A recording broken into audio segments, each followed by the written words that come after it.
अयोध्या, पुरी में राजा दशरथ रहते थे।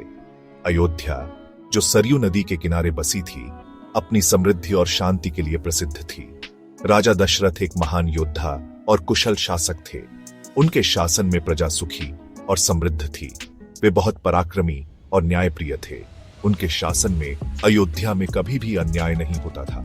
राजा दशरथ ने कई युद्धों में विजय प्राप्त की थी और उनकी वीरता की कहानियां दूर दूर तक फैली हुई थी।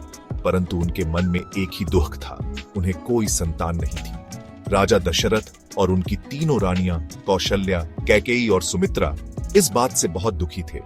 वे सभी ने कई बार देवताओं से प्रार्थना की थी, लेकिन उनकी प्रार्थनाएं अनसुनी रह गई थीं। एक दिन उन्होंने पुत्र प्राप्ति के लिए यज्ञ करवाया। इस यज्ञ का आयोजन महर्षि ऋष्यशृंग ने किया था। यज्ञ के दौरान राजा दशरथ ने पूरी श्रद्धा और भक्ति के साथ हवन किया। यज्ञ के अंत में अग्निदेव प्रकट हुए और उन्होंने राजा दशरथ को एक दिव्य खीर का पात्र दिया।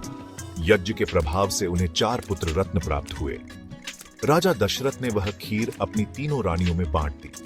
कुछ समय बाद कौशल्या ने राम को, कैकेयी ने भरत को और सुमित्रा ने लक्ष्मण और शत्रुघ्न को जन्म दिया। राम, लक्ष्मण, भरत और शत्रुघ्न। राम सबसे बड़े थे। चारों भाई बहुत ही गुणवान और पराक्रमी थे। राम अपने गुणों और शील के कारण सभी के प्रिय थे। लक्ष्मण, भरत और शत्रुघ्न भी अपने बड़े भाई राम से बहुत स्नेह करते थे। वे सभी गुणों में श्रेष्ठ थे। चारों भाइयों ने गुरु वशिष्ठ के आश्रम में शिक्षा प्राप्त की। वे वेदों, शास्त्रों और धनुर्विद्या में निपुण हो गए। उनके गुणों और पराक्रम की चर्चा पूरे अयोध्या में होती थी। राजा दशरथ अपने पुत्रों पर गर्व महसूस करते थे और अयोध्या की प्रजा भी उन्हें बहुत प्रेम करती थी। राम बड्ढे ही वीर योद्धा थे। उनका पराक्रम और साहस अद्वितीय था। वे न केवल शारीरिक रूप से बलवान थे, बल्कि मानसिक रूप से भी अत्यंत दृढ़ थे। उनके धनुष बाण की कला अद्वितीय थी और वे हमेशा धर्म और न्याय के मार्ग पर चलते थे और दयालु थे। वे सबके प्रिय थे। राम का हृदय बहुत ही कोमल और दयालु था। वे हमेशा अपने प्रजा की भलाई के लिए तत्पर रहते थे। ग्रामीणों के साथ उनका व्यवहार बहुत ही स्नेहपूर्ण और आदरपूर्ण था। वे हमेशा दूसरों की मदद के लिए तैयार रहते थे और उनकी समस्याओं को सुनते थे। राजा दशरथ उन्हें युवराज बनाना चाहते थे। राजा दशरथ का राम के प्रति प्रेम और विश्वास अटूट था। वे राम को अपने उत्तराधिकारी के रूप में देखना चाहते थे, क्योंकि राम में वे सभी गुण थे जो एक आदर्श राजा में होने चाहिए। राम का चरित्र, उनकी निष्ठा और उनकी प्रजा के प्रति समर्पण ने राजा दशरथ को प्रभावित किया था। किंतु उनकी दूसरी पत्नी कैकेयी ने राम को 14 वर्ष का वनवास दिलवा दिया। कैकेयी, जो मंथरा के कुटिल विचारों से प्रभावित थी, ने राजा दशरथ से अपने पुत्र भरत के लिए राजगद्दी की मांग की। उसने राम को वनवास भेजने की शर्त रखी, जिससे राजा दशरथ अत्यंत दुखी हो गए। कैकेयी की इस चाल ने पूरे राज्य को हिलाकर रख दिया। राम अपने धर्म का पालन करते हुए वन को चले गए। राम ने अपने पिता के वचन का मान रखते हुए वनवास स्वीकार किया। उन्होंने बिना किसी विरोध के अपने धर्म और कर्तव्य का पालन किया। राम का यह त्याग और समर्पण उनके महान चरित्र का प्रमाण था। वे अपने पिता के आदेश का पालन करते हुए वन की ओर प्रस्थान कर गए।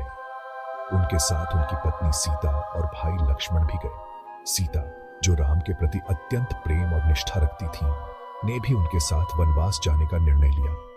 लक्ष्मण, जो राम के प्रति अत्यंत समर्पित थे, ने भी अपने भाई के साथ वनवास जाने का संकल्प लिया। इस प्रकार राम, सीता और लक्ष्मण ने एक साथ वनवास की यात्रा प्रारंभ की, जो उनके जीवन का एक महत्वपूर्ण अध्याय बन गया। वन में रावण ने छल से सीता का हरण कर लिया। रावण लंका का राजा था। वह बहुत बलशाली था, परंतु दुष्ट भी। सीता को खोजते हुए राम और लक्ष्मण वानरों से मिले। हनुमान वानरों के सेनापति थे। वे बहुत बलवान और बुद्धिमान थे। हनुमान समुद्र लांघकर लंका पहुंचे। उन्होंने सीता को खोज निकाला। हनुमान ने रावण को चेतावनी दी और लंका में आग लगा दी। हनुमान वापस आकर राम को सीता के बारे में बताया। राम ने वानरों की सहायता से समुद्र पर पुल बनाया।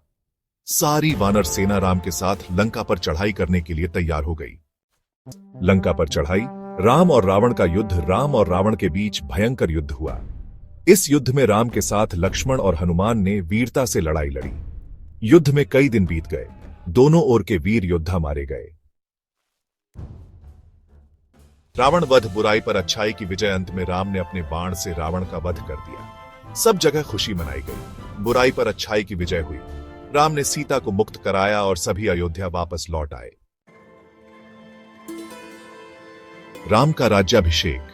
अयोध्या में खुशियां। अयोध्या में राम का राज्याभिषेक हुआ। राम ने धर्म और न्याय से राज किया। उनके शासनकाल को राम राज्य कहा जाता है। राम राज्य में सब सुखी और संपन्न थे। चारों ओर शांति और समृद्धि थी।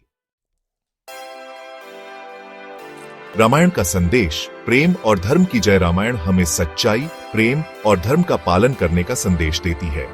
यह महाकाव्य हमें यह सिखाता है कि जीवन में सच्चाई और धर्म का पालन करना कितना महत्वपूर्ण है। जब हम रामायण की कहानियों को पढ़ते हैं तो हमें यह समझ में आता है कि प्रेम और धर्म का पालन करने से ही जीवन में सच्ची शांति और संतोष प्राप्त होता है। यह हमें बताती है कि बुराई चाहे कितनी भी शक्तिशाली क्यों न हो, अंत में जीत हमेशा सच्चाई की होती है। रामायण की कहानियों में हम देखते हैं कि कैसे भगवान राम ने अपने जीवन में अनेक कठिनाइयों का सामना किया, लेकिन उन्होंने कभी भी सच्चाई और धर्म का मार्ग नहीं छोड़ा। उनकी दृढ़ता और संकल्प हमें यह सिखाते हैं कि जीवन में कितनी भी कठिनाइयां क्यों न आए, हमें हमेशा सच्चाई और धर्म का पालन करना चाहिए। रामायण हमें अपने कर्तव्यों का पालन करने और कभी भी हार न मानने की प्रेरणा देती है। यह महाकाव्य हमें यह सिखाता है कि जीवन में अपने कर्तव्यों का पालन करना कितना महत्वपूर्ण है। भगवान राम ने अपने जीवन में अनेक कठिनाइयों का सामना किया, लेकिन उन्होंने कभी भी अपने कर्तव्यों का पालन करना नहीं छोड़ा। उनकी दृढ़ता और संकल्प हमें यह सिखाते हैं कि जीवन में कितनी भी कठिनाइयां क्यों न आए, हमें हमेशा अपने कर्तव्यों का पालन करना चाहिए। रामायण की कहानियों में हम देखते हैं कि कैसे भगवान राम ने अपने जीवन में अनेक कठिनाइयों का सामना किया, लेकिन उन्होंने कभी भी सच्चाई और धर्म का मार्ग नहीं छोड़ा। उनकी दृढ़ता और संकल्प हमें यह सिखाते हैं कि जीवन में कितनी भी कठिनाइयां क्यों न आए, हमें हमेशा सच्चाई और धर्म का पालन करना चाहिए।